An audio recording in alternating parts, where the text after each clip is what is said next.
Bueno, buenas tardes. Estamos acá reunidos con varios past presidents y el actual presidente de CLEI para conversar con uno de los fundadores, si no el más importante de todos, el profesor Aldo Migliaro de la Pontificia Universidad Católica de Valparaíso, que en el año 1974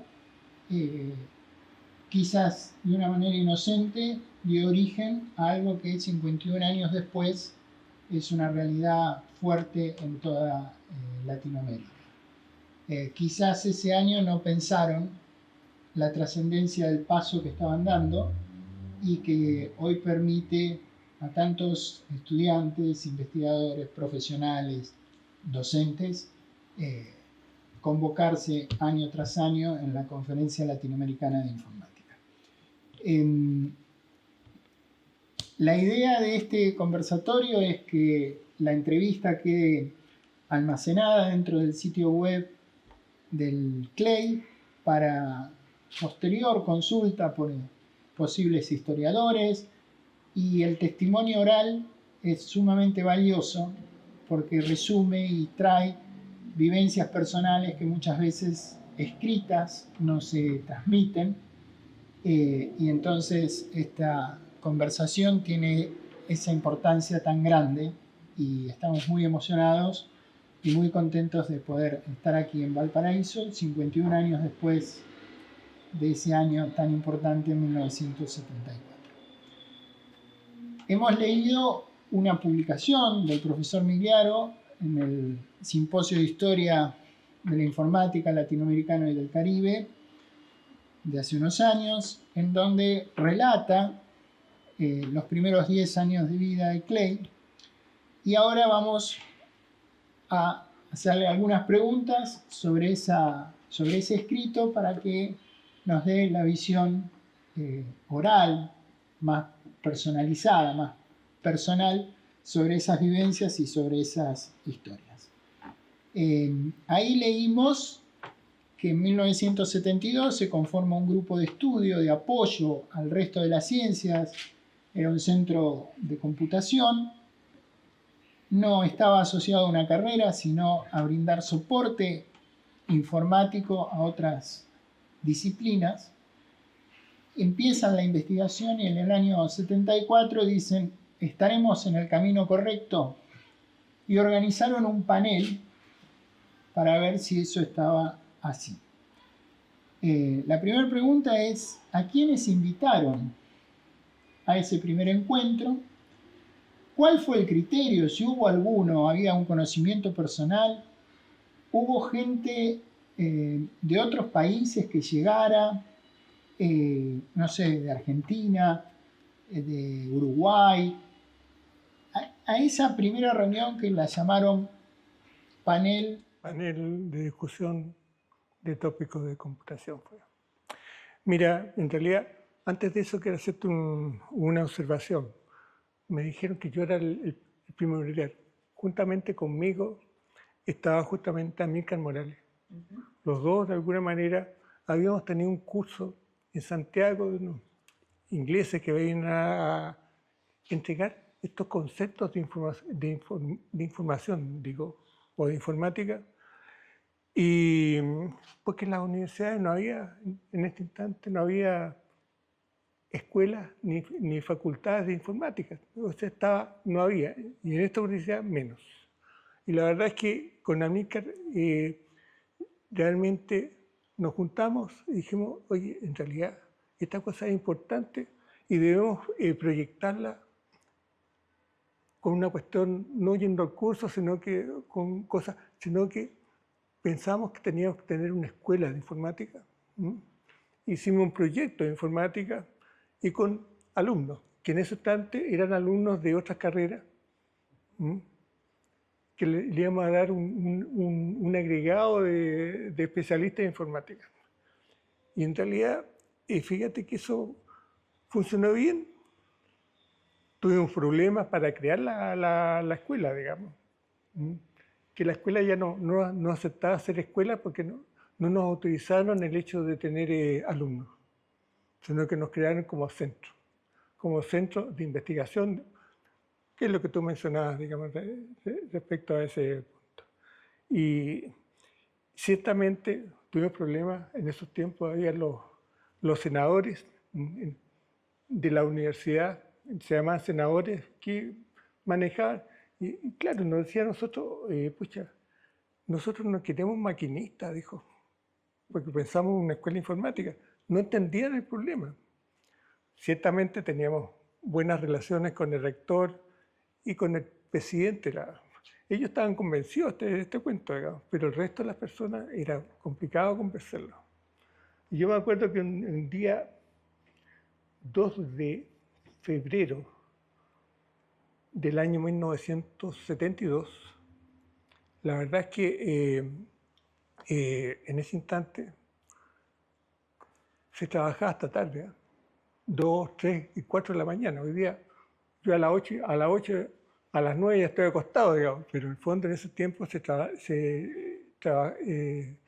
hacía reuniones y claro, el presidente vio que se habían esos conflictos que venían por el lado de los abogados y los de arquitectura, digamos. Y eso aprobamos y salió la escuela. Realmente con eso, y claro, nosotros nos pusimos a trabajar, justamente nos ha llegado una persona francesa que se llamaba Michel Rosset. Y claro, venía con la cuestión de trabajar con los sistemas operativos.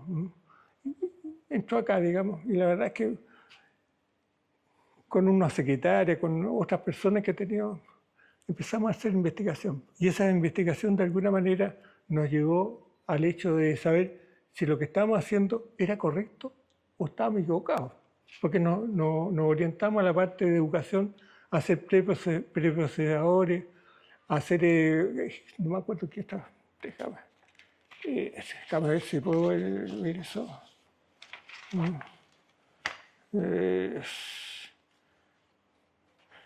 Trabajamos con archivos. En ese instante las bases de datos no existían, si esa es la verdad. Entonces, claro, todas esas cosas, incluso empezamos a visualizar un esquema de base de datos, que en esos tiempos se llamaba Metasys. Y la verdad es que empezamos a cuestionarlo, decía, pero nosotros estamos de acuerdo, pero estará bien. Y ahí vino el asunto de decir, hagamos una conferencia.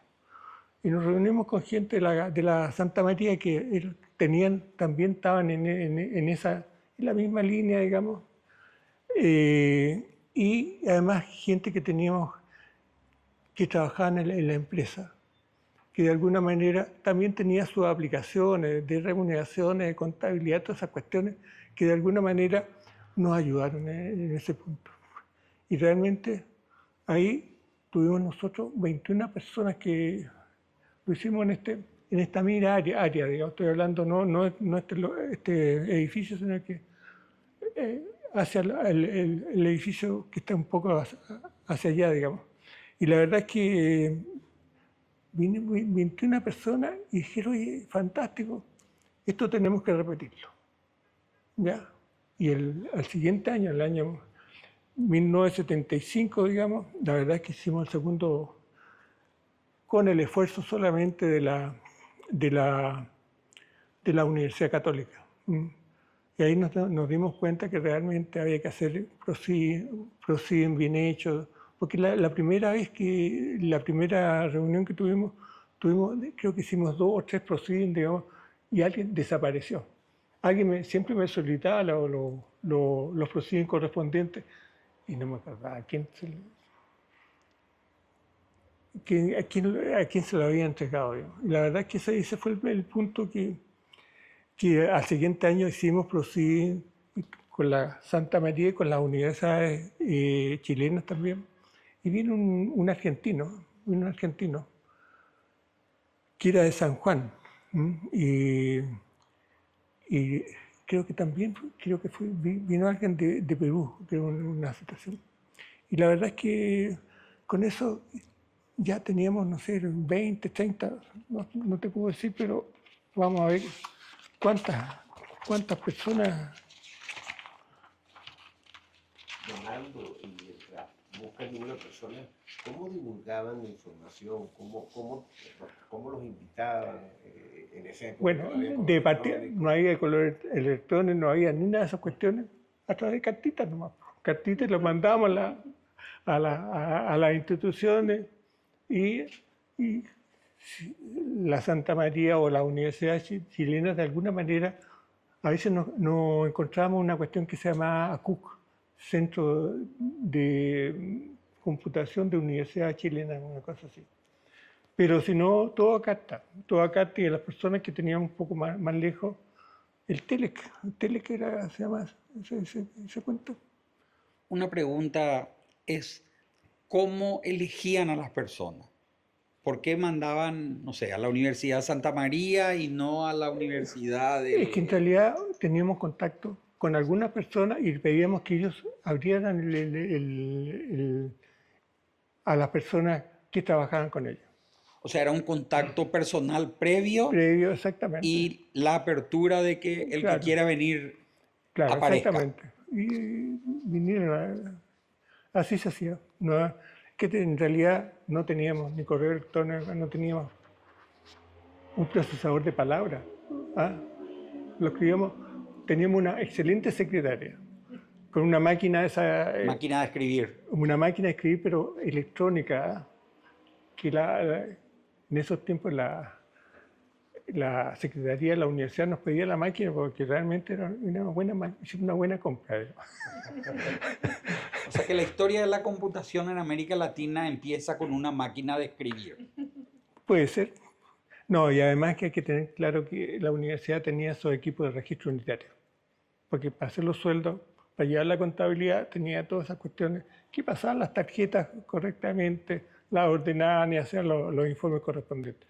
No sé si eran buenos o malos, digamos, pero los tenían. La universidad ya tenía entonces un computador de... No, tenía No. máquinas de registro unitario. Ah, ok. Y lo que nosotros tuvimos, teníamos relaciones con IBM también. Entonces nos pusieron un terminal que se conectaba directamente al computador principal que tenía IBM en Santiago. Entonces trabajábamos en APL, creo que se llama un lenguaje. Sí. Si es que no me acuerdo, digamos, pero realmente era ese el punto. IBM les obsequió, digamos, la Teníamos terminal contacto con IBM. y además la comunicación se hacía por teléfono, por una línea de teléfono. Teníamos ¿Cómo una llegaba? Teníamos una línea dedicada. Una línea dedicada de teléfono. Claro. Entonces entramos, no por teléfono, sino que teníamos una línea dedicada. sí, pero era una línea de teléfono, no era fibra óptica, no era comunicación digital de las No conocidas. no era digital, pero tenía un módem. Era con un módem Claro. conectado a la otra. Pero tenía disponible todo el día. Esa es la verdad que... A ver, entonces empezamos con una máquina de escribir y una línea telefónica que conectaba con un módem al computador que estaba en Santiago de Chile. Era un computador IBM 360. Al famoso IBM 360. Claro. Famosísimos en aquel momento. Y aquí nosotros nos dedicamos a hacer los planeamientos de los desarrollos que iban a hacer. Y ciertamente una de las cosas que nos pudimos visualizar en ese instante, que los diagramas de esos Diagrama de bloque. Los diagramas de bloque eran una porquería, no servían para nada, porque en realidad había cambios, tenían que hacerlo de nuevo. Entonces, ¿en qué nos metimos? Nos metimos en el asunto de la programación estructurada. ¿De la programación? Estructurada. Estructurada. Entonces, nos cuestionaron mucho de ese punto porque decían, no, los diagramas deberían mantenerse. Con la programación estructurada se olvidaban los programas. O sea, y en realidad, 10 años después nos reconocieron que esa era lo correcto. Sí, hoy ya no se usa. Sí, se usa igual, esa cuestión. O sea, ve cualquier lenguaje, siempre hay módulos que tú los llamas, los invocas y lo funciona, digamos. Ese es el punto. Porque si no, hubieras tenido que hacer un programa grande, tienes que hacer un edificio, o sea, un bloque de porte el tamaño y es muy difícil seguirlo. Eso es lo que te podría responder. En el artículo menciona que en 1976, y con el objeto de financiar la conferencia, generan un evento paralelo que se llama Expodata. Claro, mira, lo que pasa es lo siguiente, que realmente el año anterior, el año 1975, la universidad tuvo que enfrentar una cuestión, que salió una cuestión importante, no sé de cuánto puede haber sido, de 20, 50 mil dólares, una cosa así. Y la universidad, en esos tiempos, hay que tener claro que la universidad estaba más o menos como está la universidad acá en Argentina, parece, mucho menos, digamos, pues realmente estamos complicados. Entonces, fíjate que se nos ocurrió la idea siguiente, digamos, un poco, mucha gente ya empezaba a vender equipos, digamos. Y fuimos, espérate, antes de eso creo que fue, le solicitamos a ICOM si nos podía hacer los proyectos. El ICOM nos planificó y dije, se lo hacemos, pero en una revista que tenían ellos. Eso no lo aceptamos. Y ahí llegó el asunto de hacer la Expodata, se llama, ¿no es cierto? Sí, La Expodata. Y hablamos con IBM, con Barro, NCR creo que. Entonces le dijimos cuál era el planteamiento y la verdad es que funcionó bastante bien, GT. Siempre nos colaboraron en ese punto, así que creo que es una buena cosa. Y Donaldo, ¿cómo hacían, cómo escogían a los expositores locales de otros países? ¿Cómo definían No, eso? mira, generalmente eran expositores de acá, de Chile nomás.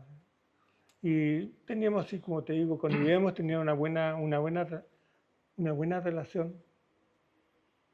Y la verdad es que además empezaron a llegar a la oferta de equipo, todas esas cuestiones que de alguna manera nos permitió contactarnos con el resto de las empresas. Ahora, sí, posteriormente vino el asunto que UNESCO nos ha ayudado un poco, otras instituciones también nos colaboraron. Eso. Ahí también menciona en el año 76 que hicieron una misión con Amilcar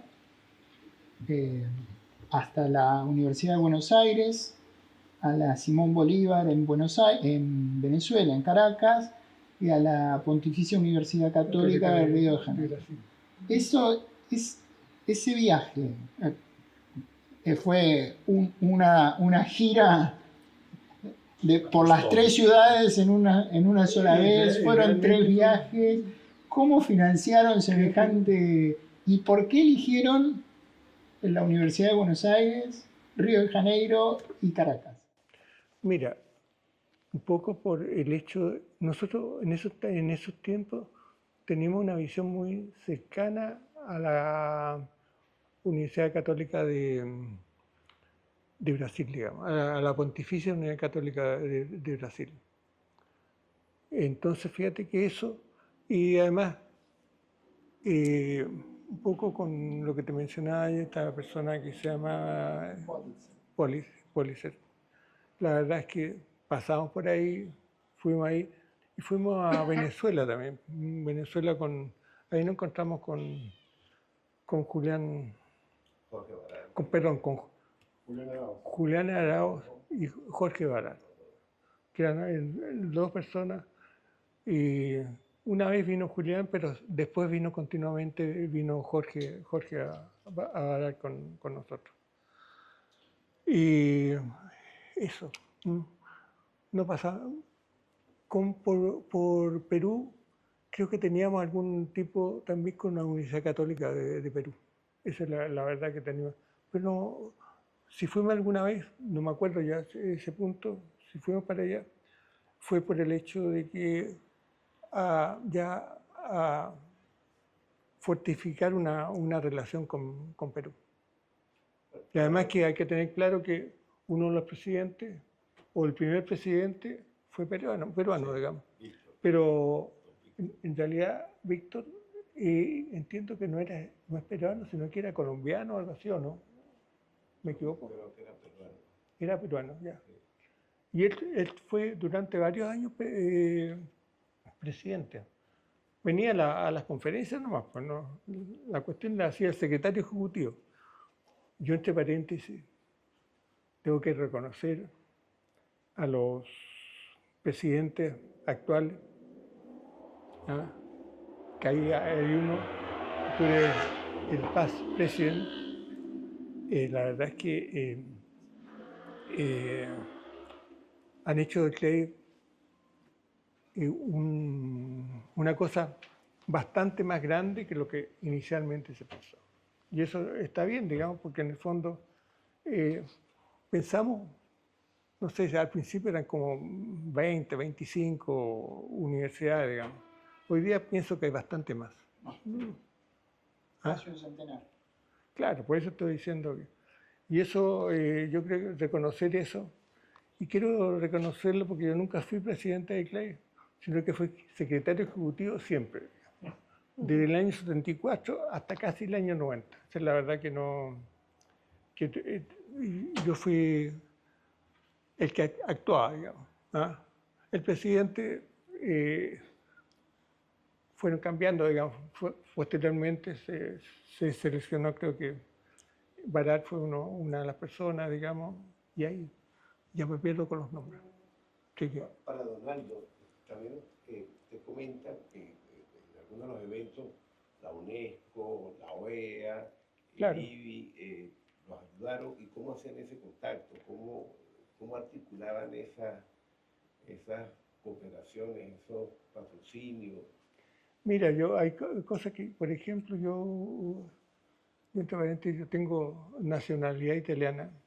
Entonces, alguna vez fui a Italia, digamos, y se me ocurrió ir y creo que se llama, no sé, y ahí me encontré con, no me acuerdo cómo se llama el nombre de la persona, me dijo, encantado. Claro, nos dio un apoyo, no eran grandes apoyos, no eran $100.000, digamos, pero pueden ser $5.000, $10.000 que de alguna manera contribuían al efecto, digamos. Bueno, el 77 ya es una conferencia que tiene un comité de programa internacional creo que es con Jorge Baralto a la cabeza, ya hay participación de Río de Janeiro, es decir, que la visita realizada en el 77 es el presidente es el de Río de Janeiro, el de la Pontificia Universidad, Pereira Lucena se llamaba. O sea, todo ese recorrido que habían hecho, esa inversión de tiempo y de dinero en visitar a las universidades dio su resultado y el evento del 77 ya tiene características bien latinoamericanas, con una participación importante. Claro, mira, respecto a ese punto, yo me alegro mucho de haber estado con Carlos José Pereira, digamos, porque Carlos José era un doctor en informática que siempre ha ido a Europa, a Canadá, a Estados Unidos. Nunca vino a Latinoamérica. Entonces, su primer motivo fue la conferencia. Y cuando vio la conferencia dijo, oye, realmente esto no se puede quedar acá. Tiene que pensar en una itinerancia de la conferencia a través de los países correspondientes. Y eso fue una idea que yo dije, medio complicado, dije, medio complicado, pero fíjate, al año siguiente, la verdad es que se fortificó esa situación. Y ahí vino la creación del CLEI, que el año fue el 79. Entonces... Es decir, en ese momento conforman el Centro Latinoamericano de Informática y cómo logran esa alta participación, cómo logran esa internacionalización, ese deseo de... Es que ya un poco ya nos conocían. Esa situación, porque el hecho de tener a Carlos José y a Baral, a Polis, no sé si Polis ya estaba, pero había otras personas se me olvida el nombre, digamos, pero realmente, y gente de Perú, de Ecuador, la verdad es que eh, eso fue nuestra visión o sea, hicimos algo que de alguna manera nos dio fruto porque la gente, tanto como nosotros, como el resto de los países, requería también una conferencia local. Antes, para ir a una conferencia, hay que tener por lo menos, no sé, pues, $5.000 por lo menos, digamos, porque participar de la conferencia tenía un costo, el acceder a la conferencia, y no se había hecho nunca una conferencia acá. Esa es la verdad. Y eso planificó el hecho de hacer la conferencia en forma itinerante a través de los países. Bueno, llegamos a 1980 y CLEI, o la Conferencia Latinoamericana de Informática, recientemente el CLEI conformado con una serie de propósitos, se va de Valparaíso a Caracas. Se va a Caracas. ¿Por qué Caracas? Porque, ¿cómo se llama? Jorge Valar realmente dijo, yo me la llevo. Yo me llevo la conferencia. Yo tenía mis dudas, digamos, pero no. Apoyamos a Jorge, digamos, respecto a ese punto y creo que salió una muy buena conferencia, fíjate. Realmente fue una cosa bastante... Es una buena conferencia. En esos tiempos, Caracas era una ciudad, una situación fantástica. Claro. Ahora, Donaldo, algo que nos llamó la atención porque lo hicieron varias veces es que se reunieron antes en Perú para decidir los artículos aceptados, y eso después lo repitieron también en el 81, que Sí. hacían como que 2 viajes. Y eso también lo tuvimos que hacerlo en oportunidades anteriores, digamos, porque no había internet, no había internet, porque si hubiera habido internet nos hubieran evitado hacer los viajes.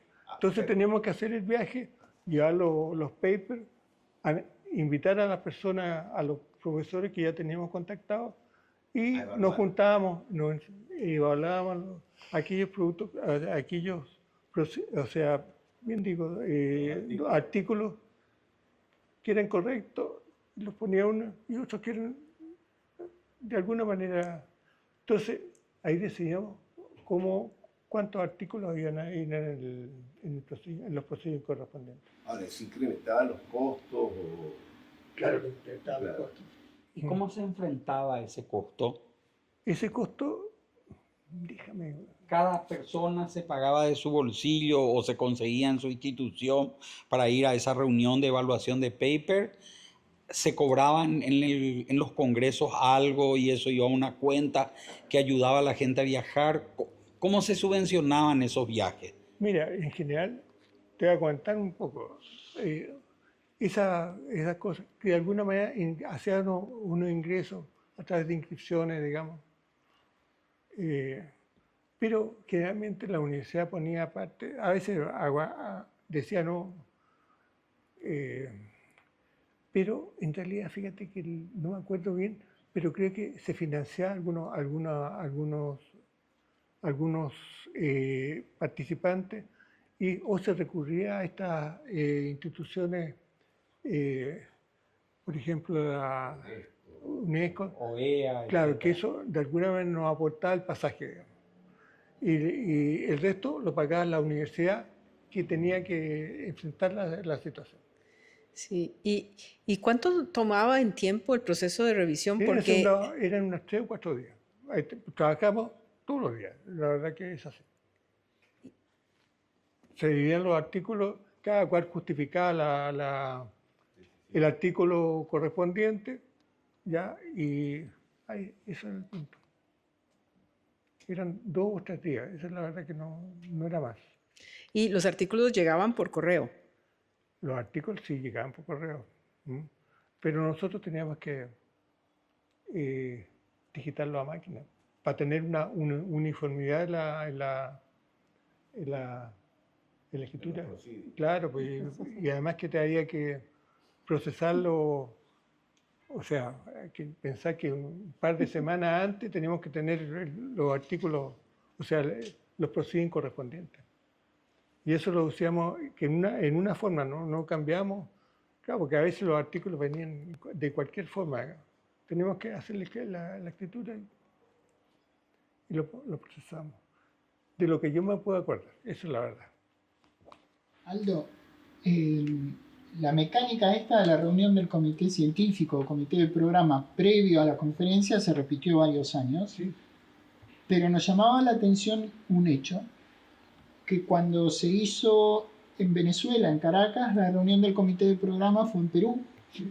Cuando la conferencia se iba a hacer en Argentina en 1981, la reunión se hizo en Quito, Ecuador. Sí. Y cuando se iba a hacer en Perú, en Lima, la reunión se hizo en la Universidad Católica de Paraguay, de Asunción, del comité de programa. Entonces, era, si los trabajos llegaban por correo y la conferencia se iba a hacer en Buenos Aires, en Caracas o en Lima, ¿no era más simple mandar todo a Lima y que la gente viajara 2 veces a la misma, el comité de programa se reuniera en el mismo sitio?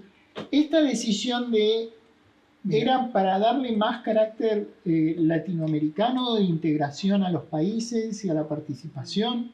Mira, yo no te puedo dar una respuesta, pero lo que sí nos llegaban las cosas, yo no tenía que partir con los documentos a esas reuniones. Y claro, hay un documento, hay que pensar una cosa, que el año 81 no hubo conferencia. No, 83. 81 se hizo en Buenos Aires. Sí. Perdón, 83 no hubo conferencia. 83 no. Y ahí vino la otra conferencia que la hicimos nosotros acá. El 84, que era la 10ª, y fue una fiesta. Y fue una fiesta muy fantástica. ¿Por qué en el 83 no se realizó? No te puedo decir. Porque está, de alguna manera, la responsabilidad que alguien tenía que tener allá a su secretario ejecutivo, se empezó a pasar el tiempo y dijimos, hasta aquí no me llegó Clay. Y me acuerdo que yo fui a la rectoría, digamos, a la universidad, y dije, bueno, tenemos que hacer una conferencia porque si no, sí, lo más probable es que Clay no continúe, digamos. Y la verdad es que eso nos funcionó bastante bien. Y hubo una cantidad, en el paper ahí o en el documento que yo mencioné, está escrito, fue una buena, se dividieron por áreas de trabajo, hubo una mesa de reflexión. Hacia el año 2000 decía la importancia de la informática hacia el año 2000. Y ahí hubo de todo. Gente del Club de Roma, digamos. Tú parece que estás en ese cuento, ¿no? Todavía no. No, pero me enteré. Ya. Habían personas de la iglesia, personas que estaban en el área importante tanto de Chile como de otros países, digamos. La verdad es que fue una buena cosa que se hizo y la verdad es que yo creo que nos quedamos cortos, porque llegamos al año 2000, ¿ya? Y ahí yo creo que nos quedamos cortos respecto a esa reflexión que se hizo en el año 84 respecto a ese punto. Claro que ahí nos cambió mucho el punto, digamos, por el hecho de... ¿Y esas reflexiones impactaron de alguna manera al Centro Latinoamericano? ¿Ustedes asumieron alguna de los aspectos ahí discutidos? ¿Se acuerda de algo de eso que ustedes ya... Aquí el año 2000, digamos, vino el asunto de la globalización. Y ya, bueno, estaban las bases de datos, estaban los archivos, estaban todas las cosas, las comunicaciones, estaba el correo. Está lógico, se hizo y realmente creo que hay un punto ahí que tener que considerar, se miraron las cosas buenas. Todas las cosas buenas, y ahí hoy día el mundo vive mejor, pienso yo, respecto a... Pero no miraron las cosas malas. porque las cosas malas, todos estos robos, cuestiones, estos hackers, esa cuestión no se consideró. Y realmente el mundo hoy día a veces está en manos de personas que no tienen una ética y que realmente, y yo no sé si en la universidad hoy día el punto de la ética realmente se enseña especialmente a la gente informática, porque realmente la gente informática maneja muchas cosas. Hoy día tú puedes ver artículos que son bien hechos, pero son tan malos, digamos, por el asunto de que el análisis de la información no corresponde. Ese es el punto. También el año 1984 fue un año particular porque tuvieron una participación de un representante de IFIP. Sí. Y Clay pasó a ser miembro de IFIP después de esa participación desde el año 1984, hoy es 2025, son 41 años, ¿verdad? De pertenencia de Clay Ahí. como miembro a a IFIP. Mira, ahí me acuerdo del profesor Narachiman, que vino acá y vino, no le pagamos ni una cuestión, sino que él, con la información que ya se tenía, dijo, voy a ver a Latinoamérica. Digo. Vino acá a la universidad, vio la conferencia, vio todas las cosas que se hacían y me dijo a mí, realmente, ustedes deben ser parte de IFIP, en la parte de desarrollo, no me acuerdo cuál es el concepto que tenían, pero desarrollo latinoamericano, una cosa así. Y después confirmó la participación mía en ese instante y después yo sé que alguien tomó ese punto. Y yo creo que todavía siguen siendo parte de IFIP. Así es. Sí. Así que eso fue una cuestión importante que yo, la verdad es que cuando llegó acá, la verdad es que me quedé y dije, ¿cómo llegó? Sorprendido. Al lado mío está una vicepresidenta de IFIP, en representación de Clay, la doctora ya. Gabriela Marín, que pasaron muchos años y una pertenencia de Clay de muchos años. Y algo, perdona, ¿tú cómo veías, ustedes cómo veían, digamos, beneficios para Clay con respecto a la participación en IFIP? Mira, en realidad, para mí fue una sorpresa. Pero yo dije, IFIP es una cuestión internacional importante, ¿no es cierto? Muy importante. Entonces dije, qué bueno que estemos. Porque en un poco Clay es la participación latinoamericana en IFIP, digamos. Sí. Tal vez para Eh, explicar un poco, comienza como un foro para compartir tecnología entre el occidente y detrás de la cortina. Y luego, con el tiempo, evoluciona a ser una colaboración norte-sur. Ahí es donde aparece la importancia de que América Latina esté. Ya.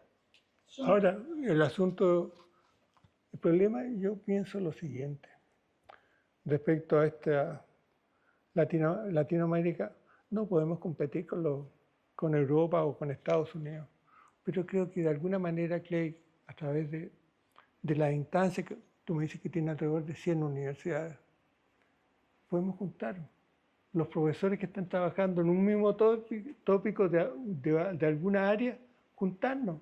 O sea, que Clay de alguna manera, pienso que ahora disponen un poco más de tiempo, no de tiempo, sino que de dinero, para efectos juntar esas personas, porque realmente individualmente no vamos a poder hacer nada. Pero en conjunto yo creo que sí se puede hacer, y se puede hacer alto. Porque hoy día no están preocupando las máquinas, sino que están preocupando esto. Claro, serio. Algo que también nos llama la atención de esos años era que América Latina estaba políticamente algo convulsionado, había situaciones en ciertos países, había algunas dictaduras, en otros no, y a pesar de eso, la organización que crearon era profundamente democrática. Cuéntenos un poco cómo manejaron todo esto. Mira, en realidad, fíjate que, primera cosa, me acuerdo que Carlos Pereira, digamos, nos dijo, esto ciñamos solamente a las universidades, que no entran políticos ni entran ninguna cosa de fuera, digamos. ¿No? Y realmente cumplimos con esa. Creo que en ese instante se hablaba de centros de computación, pero en realidad yo no creo que ningún centro de computación te haya ido a Clay, ¿o no? No.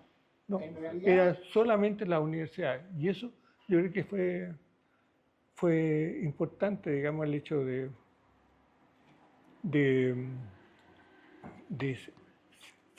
ahora, un poco la pregunta que tú me hacías era, ¿me la puedes repetir? Porque creo que me...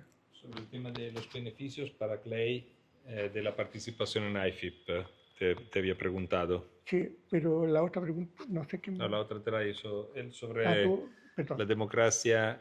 Mira, te voy a comentar una cosa. Realmente, nosotros en este instante estamos digamos, en una dictadura, digamos. Teníamos un rector que era de la Armada de Chile. Teníamos un excelente contacto con la persona. Excelente contacto. No, hoy día hay que pedir una entrevista con un mes de anticipación para que te pueda recibir el rector. En esos tiempos, la verdad es que hablábamos con el rector y decía, sí, es bueno esta vez, cuente con mi apoyo. Con esa palabra quedamos claros. Yo sé que también en otros, creo que en Paraguay, sí. También había una pero realmente yo no tiene ninguna diferencia que me hubieran impuesto a mí. ¿Ah? Creo que la única vez que vimos que en Perú que se cortó la luz, se cortó la luz, así que nos fuimos tranquilamente al hotel, digamos, pero el otro día continuamos. En realidad, yo creo que desafortunadamente la política, ¿no? Influye mucho en estas cosas, digamos. Pero nosotros, pienso que desde el principio nunca nos hemos metido con política. Y esa es la verdad. Yo creo que eso es bueno. no fue el único emprendimiento que hubo latinoamericano. En Argentina se intentó la Escuela Sudamericana, la Escuela Superior Latinoamericana de Informática y fracasó. El slide. Porque la política estuvo metida allí y cuando los gobiernos participan, en general no tienen buenos resultados. ¿Qué visión tan importante en ese momento de definir solamente universidades o sociedades científicas son las que van a participar? Claro, yo creo que fue importante cuando me dijeron, y encontré, pero absolutamente lógico, que sean las universidades, porque en las universidades no hay política, digamos. Cada cual tiene su pensamiento individual, pero no hay política metida en la... a menos que tengamos la política de que creó los computadores. Entonces, no, pues uno usa los sistemas operativos, está obligado a usarlo, no tiene alternativa. Esa es la verdad. De todas maneras, fue muy interesante la visión de que entren las instituciones y no las personas, porque otras organizaciones como ACM, IEEE, etcétera, tienen la visión de que las personas son las que forman parte de la sociedad. Y Clay de alguna manera no siguió ese padrón y eligió un camino diferente, que es el camino de hacer socia a las instituciones.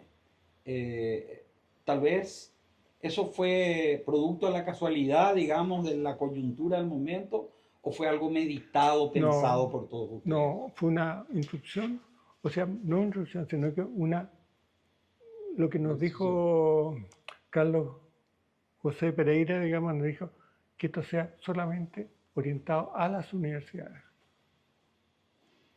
Y eso fue una... Y en realidad lo encontramos correcto, y se inscribieron o sea, se llenaron las universidades. Al principio era poco, pero hoy día pienso que con esa cantidad de universidades Sí. importantes, claro, importante, yo creo que la materia gris que hay en haciendo una universidad orientada a la informática pueden producir cosas importantes, pero unidos, no separados. La generación de relevo, ¿la pensaron? Porque ustedes tuvieron un lapso de tiempo, los dos Jorge, usted... Mira, en realidad no pensamos en el asunto de la... Porque nosotros, ¿qué es lo que pasa?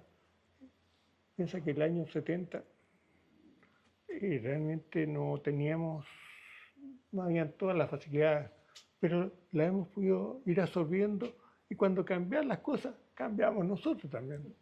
Pero no visualizamos que la juventud, esta de los años 90 a 2000 y los otros, no sé cuál es el nombre que tiene eso, iban a ser tan violentos justamente por la informática. Justamente por la informática, porque hoy día yo hablo de la informática, también lo que son las comunicaciones. Porque sin informática no hay comunicaciones. ¿Eh? Ciertamente pueden haber comunicaciones, pero hoy día al nivel que están necesitan ese punto. Y ese punto cambió la situación. Hoy día la gente vive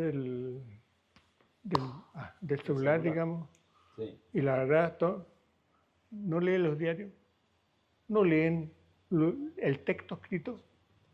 Y eso es grave, porque en el fondo, si bien ven la pantalla, digamos, y la pantalla no está hecho un análisis sobre el texto de la pantalla.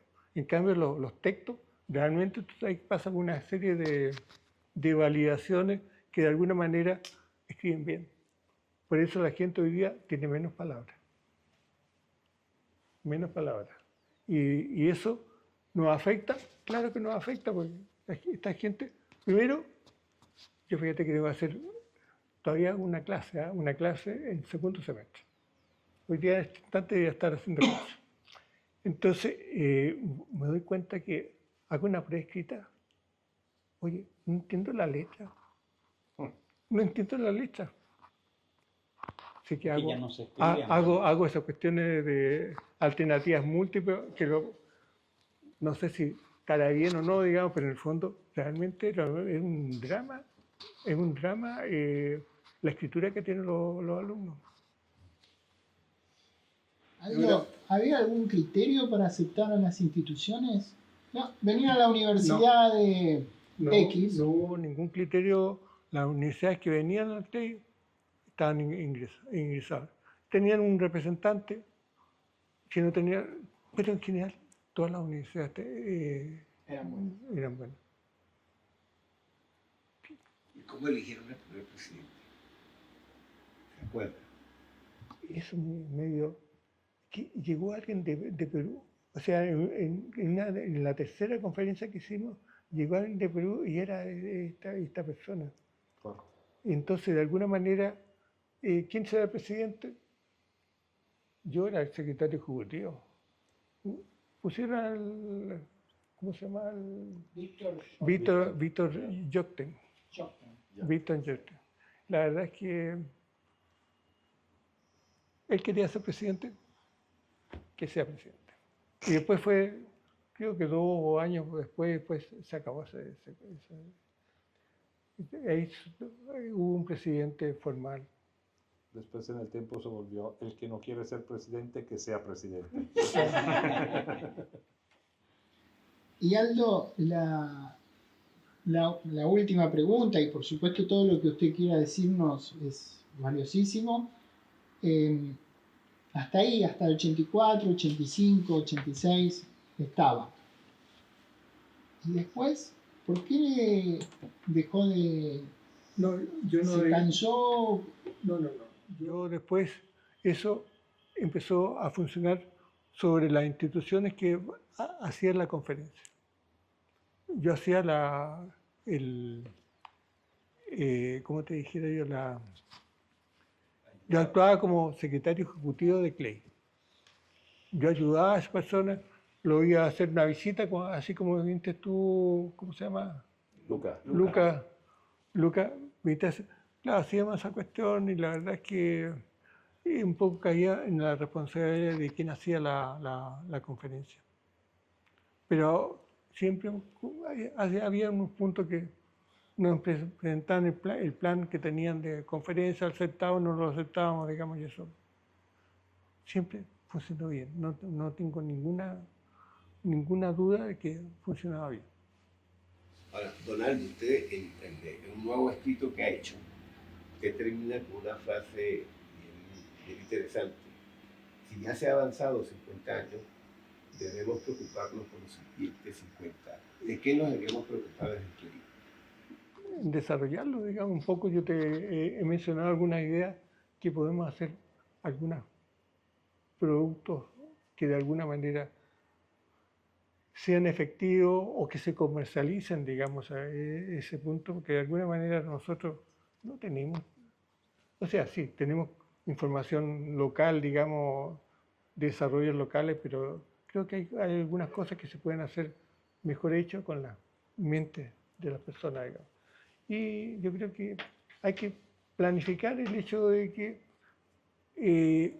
van a haber 50 años, o sea, esos 50 años más, que de alguna manera, un poco, yo creo que, Luca, y a ti te digo, digamos, el hecho de que hoy día la juventud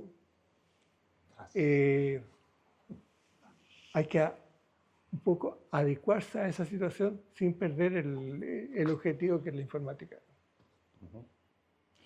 Mencionó lo de sustentabilidad, de vender productos. ¿Se está refiriendo a que Clay debería tener algo para, No, yo creo que... digamos, monetizarse? No, yo no creo que no, porque en el fondo ahí entraría la parte política. Pero sí que los desarrollos que de alguna manera se hacen, eso a lo mejor corresponden a las universidades correspondientes, eso, pero no por Clay. Yo creo que mejor porque esa cuestión podría echar a perder, claro, porque ahí van a venir los políticos. ¿O no? Claro, al haber, justamente por eso preguntaba, hoy Clay no genera productos, no vende nada, tiene los socios que aportan y eventos como la conferencia que le dan vida. Pero el objetivo de Clay no es tener lucro, no es tener una cuenta bancaria con $1 millón. Yo creo que no. No es eso. Un poco lo que sí tienen que orientar un poco los desarrollos. Y los desarrollos, yo creo que hay muchas personas que están trabajando en un tópico en un área específica. Y juntar esas personas que de alguna manera, o por último, por internet, digamos, para efecto de hacer un producto más sólido. El hecho de que Expo-Data haya, no sé hasta qué año se hizo, en la década del 90 hubo todavía algún panel Expo-Data, pero... ahí se hizo solamente con software, no se hizo con hardware. Pero, ¿qué pensaría de...? Porque hoy la conferencia es netamente académica. No, hay la participación privada, el sponsoreo justamente nos contaba la gente que organizó aquí en Valparaíso este año y nos contó que fue muy difícil llegar. Creo que hubieran agradecido infinitamente tener $5.000 del IBI, 5.000 de UNESCO y 5.000 de la OEA, más la participación de IBM y de NSR, porque les hubiera cambiado totalmente el panorama de la conferencia. Ese movimiento de Expo-Data,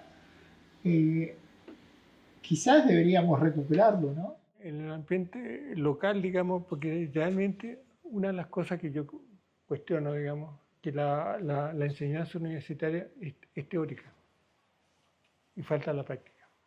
Y realmente la práctica hoy día con los sistemas que hay, digamos, la verdad es que realmente son los sistemas que usan las empresas.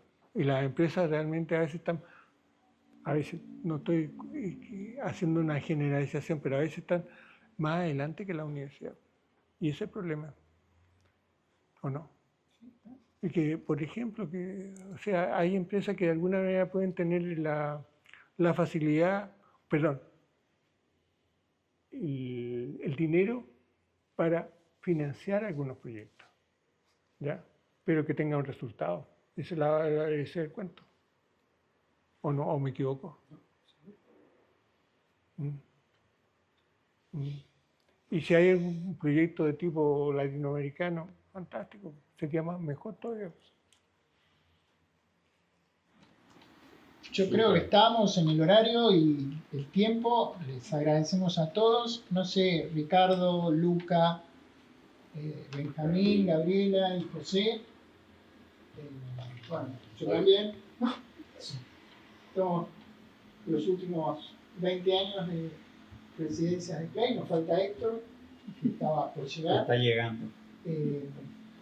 No sé si quieren decir algo. Yo estoy muy emocionado de tenerlo a Aldo. Le agradezco infinitamente el tiempo, la disponibilidad, la amabilidad, la empatía con la que nos ha atendido. Agradecerle infinitamente por esa visión latinoamericana del año 74, en el medio de, él lo dijo tan suave, ¿no? Tan elegante. Tan elegante, pero habría que saltar las barreras de las dictaduras. Chile, Argentina, Perú, Ecuador, Brasil, Uruguay. Eran tiempos muy difíciles para moverse, para... En esos tiempos la universidad le da $200. Hoy día prácticamente no te cubre ni siquiera un pedazo del pasaje, digamos. Claro. Y claro, uno vivía en forma austera, digamos, es la verdad. Y yo le agradezco a ustedes, digamos, que me hayan invitado a una cosa así, porque realmente yo incluso les mencioné a José, le entregué un pequeño escrito que un poco cómo